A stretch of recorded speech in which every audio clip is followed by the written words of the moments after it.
Exercise number 3.1. Question number 1. Express each of the following numbers in scientific notation. दिए गए numbers हैं, इनको scientific notation में लिखना है। साइंटिफिक नोटेशन में आमतौर पर बहुत बड़े नंबर या बहुत छोटे नंबर लिखे जाते हैं ताकि कैलकुलेशंस में आसानी हो, लेकिन जो उसी तरीके से दरमियान के नंबर भी इससे ज़ाहिर किए जा सकते हैं। ये एक मेथड है नंबर को लिखने का, एक नोटेशन है जो साइंटिफिकली यूज़ की जाती है। 5700 ये तो बहुत बड़ा नंबर भी नहीं है और छोटा भी नहीं ज़्यादा, तो इसको लेकिन साइंटिफिक नोटेशन में हम लिख सकते हैं।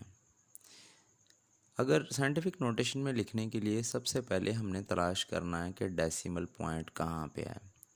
तो 5700 में तो डेसिमल कहीं पे पॉइंट ये नहीं लगा हुआ, तो जिस वैल्यू में कोई डेसिमल पॉइंट ना हो उसके डेसिमल पॉइंट लास्ट पे होता है। अच्छा, दूसरे नंबर पे डेसिमल पॉइंट को हमने लोकेट कर लिया। दूसरे नंबर पे ये देखना है कि डेसिमल को हमने मूव कहाँ पे करना है। तो हमने उस नंबर के लेफ़्ट साइड से देखना है। जो लेफ़्ट साइड पे सबसे पहला नॉन ज़ीरो आएगा, जो इस वैल्यू में 5700 में पहला नॉन ज़ीरो 5 है। अगर बाएं से देखें, दाएं से देखेंगे तो पहला तो नॉन ज़ीरो 7 आता है, लेकिन दाएं से नहीं देखना, आपने हमेशा बाएं से देखना है क्योंकि नंबर्स बाएं से लिखे जाते हैं इंग्लिश की फॉर्म में। तो 5 जो है, this is the first non zero number of first non zero digit of 5700 value. तो 50 इसके बाद जो है ना, हम डेसिमल को लेके जाएंगे। इसका मतलब है 500 के बाद वाली लोकेशन जहाँ पे हमने डेसिमल को मूव करना है उसको हमने हाईलाइट कर दिया बाय सम कैरेट साइन। तो this position is known as reference position और reference point where we want to move the decimal point. हमने इस डेसिमल को मूव किया। डेसिमल को मूव करेंगे, अगर तो डेसिमल पीछे को बाएं तरफ को मूव होगा तो 10 की पावर पॉजिटिव लगाएंगे, और अगर ये दाएं तरफ को मूव होगा तो 10 की पावर नेगेटिव लगाएंगे। तो ये चूँकि बाएं तरफ को मूव हो रहा है तो इस वजह से 10 की पावर माइनस में आएगी। कितना मूव हो रहा है, यहाँ से हमने जहाँ पे डेसिमल था, डेसिमल के ऊपर ही जो है पेन रख देना है और उसके ऊपर से ही एक कर्व घुमानी है। पहले डिजिट को क्रॉस करेगी, फिर दूसरे को, फिर तीसरे को करके वो रेफरेंस पॉइंट पे पहुंच गई। याद रहे कि एक वैल्यू के अंदर दो डेसिमल नहीं हो सकते। आपने यहाँ पे भी डेसिमल लगा दिया और आपका आखिर में भी डेसिमल है, तो ये आपका गलत तसव्वुर करेगा, क्योंकि एक वैल्यू के अंदर दो डेसिमल नहीं होते। एक वैल्यू में एक ही डेसिमल हो सकता है, कहीं ना कहीं आखिर में हो सकता है, दरमियान में हो सकता है, शुरू में भी हो सकता है, लेकिन एक वैल्यू के अंदर एक डेसिमल हो सकता है। तो यहाँ से जब आपने लोकेट करके उस डेसिमल को पीछे लिखना है तो इसके ऊपर से पेन के ज़रिए इसको ख़त्म कर देना ताकि ये डेसिमल वहाँ पे लगा ना रहे। तो चूँकि ये 1, 2 और 3 डेसिमल पीछे गया है, जंप किया है, तो इस वजह से आएगा 10⁻3। अब यहाँ पे ये जो राइट साइड पे पॉइंट के बाद ये जो राइट साइड पे ज़ीरोज़ हैं, अगर कैलकुलेटर पे लिखें तो इनकी कोई वैल्यू नहीं है। 5.700, इसमें ये 2 ज़ीरो की वैल्यू नहीं है। इसकी वैल्यू 5.700 की वैल्यू 5.7 के इक्वल है, तो इसकी जगह लिखेंगे 5.7 और ऐसे आ जाएगा मल्टीप्लाइड बाय 10⁻3। दूसरी वैल्यू है 498000000। दिस इज़ अनदर वैल्यू और ये थोड़ी बड़ी वैल्यू है। इसके भी डेसिमल कहीं पे नहीं लगा, तो डेसिमल जब जिस वैल्यू में कहीं पे नहीं लगा होता उस वैल्यू में डेसिमल लास्ट पे होता है। पहला तो पॉइंट था कि डेसिमल को लोकेट करना, हमने डेसिमल को लोकेट कर लिया कि डेसिमल कहाँ पे है। दूसरा सवाल ये है कि डेसिमल को मूव कहाँ पे करना है।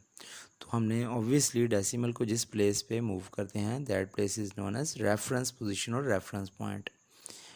तो वो रेफरेंस पॉइंट कहाँ पे लोकेट करेगा, तो हमने बाएं तरफ से देखना है। बाएं तरफ से पहला 4 डिजिट है और ये नॉन ज़ीरो है। तो जब हमें पहला नॉन ज़ीरो मिल जाता है तो नॉन ज़ीरो के आगे डेसिमल को लेके आना होता है। इसको हम कैरेट साइन के साथ इसको मार्क कर देते हैं। ये डेसिमल के ऊपर से पेन से आपने कर्व मूव करनी है और सारे डिजिट्स से 1 बाय 1 करके इस लोकेशन तक लेके जानी है और डेसिमल लगा देना है।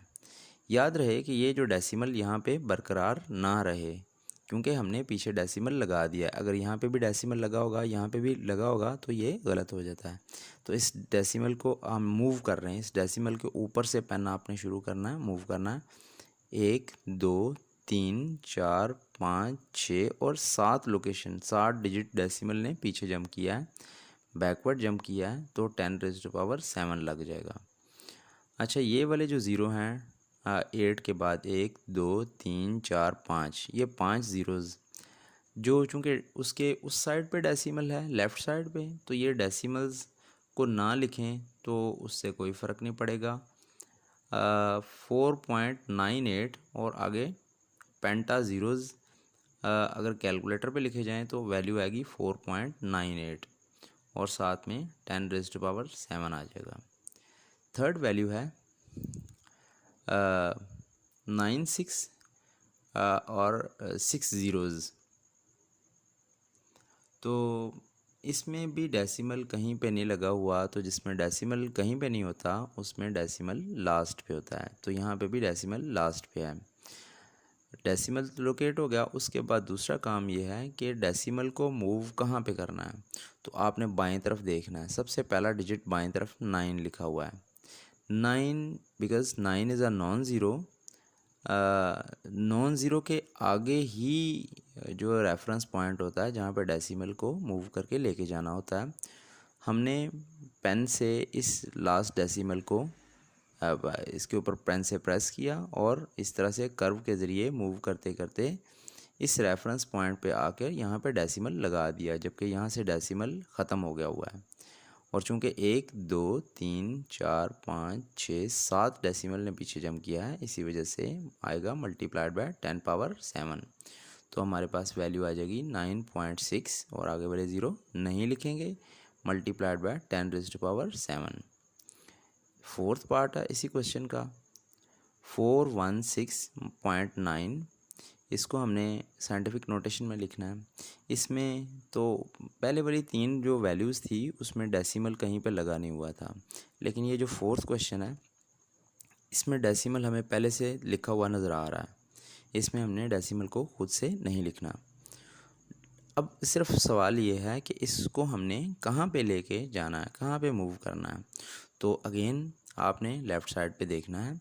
लेफ़्ट साइड पे 4 लिखा हुआ है जो कि फर्स्ट एलिमेंट और यही नॉन ज़ीरो है। तो नॉन ज़ीरो के अगला वाला पहला नॉन ज़ीरो जो होता है ना, उसके नेक्स्ट जो है डेसिमल को मूव करना होता है। तो हम डेसिमल को 1 और 2 जंप के बाद उस जगह पे लेके गए, जबकि यहाँ से डेसिमल ख़त्म हो गया। 9 आगे तो वैसे लिखा रहेगा, मल्टीप्लाइड बाय चूँकि 2 जंप किए हैं तो 10⁻2। अब इसी को दोबारा से रीराइट कर लेंगे 4.169 और आगे चूँकि ज़ीरोज़ नहीं है तो 9 तक वैल्यूज़ यहाँ आएंगी मल्टीप्लाइड बाय 10⁻2। तो ये 416.9 इसको हमने साइंटिफिक नोटेशन में लिख लिया।